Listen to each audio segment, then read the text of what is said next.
मनीष को सतना पहुंचने की जल्दी थी क्योंकि उसका चचेरा भाई गंभीर बीमारी के कारण अस्पताल में भर्ती था। वो लखनऊ से एक बस में चढ़ा जो उसे सुबह तक सतना पहुंचा देती। उसे आशा थी कि वो बहुत देर होने से पहले अपने चचेरे भाई के पास पहुंच जाएगा। बस अंदर से खचाखच भरी पड़ी थी। सौभाग्य से मनीष को खिड़की के पास एक सीट मिली, जिसके बाद वो आराम करने की कोशिश करने लगा। जब उसने बाहर देखा तो पाया कि पूरा रास्ता अंधकार में डूबा है। अंधेरे के सिवा कुछ दिखाई नहीं दे रहा था। समय गुजरता गया। लगभग 3 घंटे के बाद बस एक छोटे से शहर में पहुंची, जहां वो विश्राम करने के लिए रुकी। मनीष बस से उतरा। उसने पास की दुकान से पानी की एक बोतल और बिस्कुट का एक पैकेट खरीदा। उसने देखा कि आसमान में अंधेरा और बादल छा रहा है। उसे उम्मीद थी कि अब बारिश नहीं होगी। फिर वो बस में आकर वापस बैठ गया। ड्राइवर और कंडक्टर भी बस में आ गए और सभी यात्री भी। जिसके बाद ड्राइवर ने इंजन को चालू किया। फिर बस ने अपनी यात्रा शुरू की, लेकिन मुख्य सड़क पर जाने के बजाय वो दाईं ओर एक सक्रिय रोड पर मुड़ गया। जिसके बाद मनीष ने कहा, अरे ये किधर ले जा रहे हो?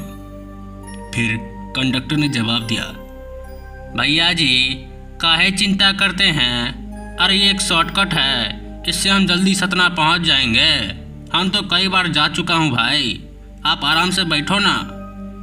मनीष ने असहज होते हुए पूछा, ये आपको यकीन है? ये सड़क सुनसान तो नहीं है? और देखने से तो ये खतरनाक लगती है। जिसके बाद कंडक्टर ने कहा, भैया जी अरे काहे चिंता करते हैं भाई, हम सब पहुंच जाएंगे ना, आप चिंता मत करिए। जिसके बाद उसने कंडक्टर पर भरोसा करने का फैसला किया। उसने फिर से खिड़की से बाहर देखा और देखा कि सड़क घने जंगलों और पहाड़ियों से घिरी हुई थी। उसे यातायात का कोई चिन्ह दिखाई नहीं दिया। उसे अपनी रीढ़ में ठंडक महसूस हुई। उसने अपने फोन पर कुछ गाना सुनकर अपना ध्यान भटकाने की कोशिश की, लेकिन उसे कोई सिग्नल नहीं मिला। जिसके बाद वो गुस्से से मोबाइल को रख देता है। उसने अपनी आंखें बंद कर ली और सोने की कोशिश की, लेकिन सो नहीं सका। वो बेचैन और चिंतित महसूस कर रहा था। उसने फिर आंखें खोली और देखा कि बाहर अंधेरा हो रहा था। बादलों ने सूरज को ढक दिया था और हवा ने गति पकड़ ली थी। उसने दूर से बादलों की गड़गड़ाहट सुनी। मनीष ने अपनी घड़ी की ओर देखा और देखा कि इस समय रात के 2 बज चुके हैं। उसे आश्चर्य हुआ कि सतना पहुंचने में कितना समय लगेगा।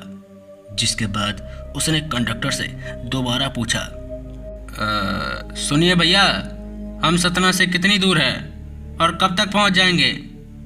जिसके बाद कंडक्टर ने कहा, भैया 2 घंटा और लगेगा। ये सुनते ही मनीष नाराज हो गया और बोला, 2 घंटा क्यों? आप तो कह रहे थे कि ये शॉर्टकट है, जल्दी पहुंच जाएंगे। इस पर कंडक्टर बोला, आप कहे तो सही रहे हैं भैया, लेकिन सड़क अच्छा नहीं है, गाड़ी धीरे धीरे चलाना पड़ रहा है। मनीष ने आ भरी और अपनी सीट पर पीछे झुक गया। उसने उम्मीद जताई जल्द सतना पहुंच जाएगा। उसने फिर खिड़की से बाहर देखा और देखा कि अब बारी बारिश हो रही थी। बारिश की बूंदें शीशे पर जोर जोर से टकरा रही थी और तेज आवाज कर रही थी। सड़क फिसलन भरी और कीचड़ भरी थी। बस गड्ढों और चट्टानों से बसते हुए दाएं बाएं घूम रही थी। मनीष को डर और मिचली महसूस हुई। उसकी इच्छा थी कि वो ट्रेन से जाए, लेकिन किस्मत से वो ट्रेन से नहीं जा पाया। तभी अचानक उसने कुछ ऐसा देखा जिसे देखकर वो हैरान हो गया। दरअसल उसने देखा कि बस के ठीक सामने सड़क पर एक महिला खड़ी थी। उसने सफ़ेद साड़ी पहनी हुई थी जो खून से सनी हुई थी। उसके बाल लंबे और अस्त व्यस्त थे, जिससे उसका चेहरा ढका हुआ लग रहा था। उसकी बाहें फैली हुई थी मानो वो मदद मांग रही हो। ड्राइवर ने भी उसे देखा और ब्रेक लगा दिया, लेकिन बहुत देर हो चुकी थी। बस ने पूरी ताकत से टक्कर मारी और उसे दूर फेंक दिया। यात्री भय और घबराहट से चिल्लाने लगे। वो ड्राइवर पर बहुत गुस्सा हो रहे थे कि ये क्या कर दिया।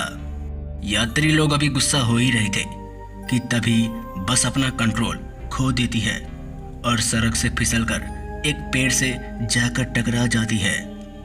अचानक झटके से टकराते ही मनीष के सर में तेज दर्द हुआ और वो देखते ही देखते वहीं बेहोश हो गया। जब वो उठा तो उसने खुद को एम्बुलेंस में स्ट्रेचर पर पाया।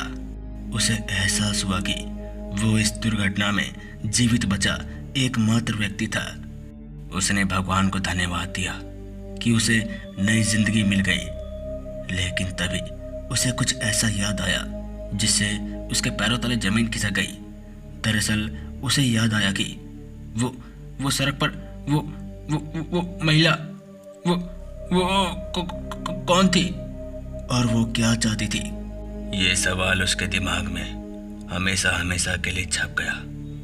दोस्तों, मनीष तो जा रहा था अपने कजन के लिए क्योंकि वो हॉस्पिटल में भर्ती था, लेकिन अब मनीष खुद हॉस्पिटल में भर्ती हो चुका था। तो दोस्तों, ये कहानी यहीं तक थी। अगर आपको ये खौफनाक कहानी अच्छी लगे तो हमारे चैनल फियर पॉडकास्ट को लाइक शेयर सब्सक्राइब करना ना भूले। मिलते हैं ऐसी डरावनी कहानी के साथ। तब तक के लिए जय हिंद, जय भारत, जय श्री राम।